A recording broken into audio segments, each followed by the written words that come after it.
নামাজের দরুদের শিক্ষা দিবেন, তাদেরকে শরীয়ত তরিকা হাইকোর্ট মারফতের সমন্বয়ে চলার শিক্ষা দিবেন এবং দরবারে আনানাও করবেন, বায়াত করিয়ে দিবেন। প্রত্যেকে যার যার এলাকায় এই দাওয়াত, যেটা ইসলামের দাওয়াত, তরিকতের দাওয়াত, ঘরে ঘরে আপনারা দিবেন, মানুষের কাছে পৌঁছিয়ে দিবেন।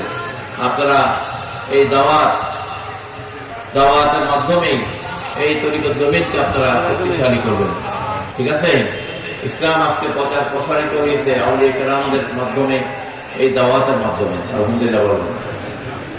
আল্লাহর ওলিরা এই দাওয়াত নিয়ে দেশে দেশে আসতেন। কোথায় বাড়ি, কোথায় ইয়েমেন, কোথায় বাগদাদ, আর এগুলা তারা বাড়িঘর ছেড়ে তারা বাংলার জমিনে এসে দাওয়াত দিয়েছে। ঠিক কিনা? আপনারা যদি নিজের এলাকায় থেকে দাওয়াত না দেন তাহলে আপনারা দায়িত্ব পালন করলেন না।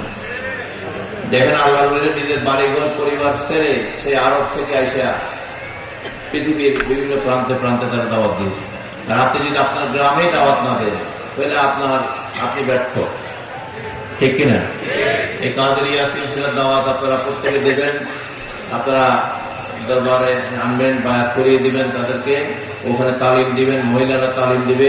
আমাদের অনেক বই পুস্তক আছে, এগুলা সংগ্রহ করবেন, অনেকেরই দেবেন। নামাজ শিক্ষা, পাঁচ নামাজ সহ এই নফল নামাজ, সামনে রমজান মাস আসছে, তারাবির নামাজ, বিভিন্ন নামাজগুলো আমরা কিভাবে পড়বো, রোজার নিয়ত, যাকাতের কি অংশ, কত অংশ আমাদের সম্পদ থাকলে আমাদেরকে দিতে হবে, এগুলা আপনাদের যাকাতের অংশ থেকে আপনারা দরবারে 3 ভাগের 2 ভাগ বা অর্ধেক দিবেন যদি আত্মীয় স্বজন গরিব থাকে, আর বাকিগুলা আপনাদের আত্মীয় স্বজনকে দেবেন, গরিব আত্মীয় স্বজনকে দেবেন। ঠিক আছে?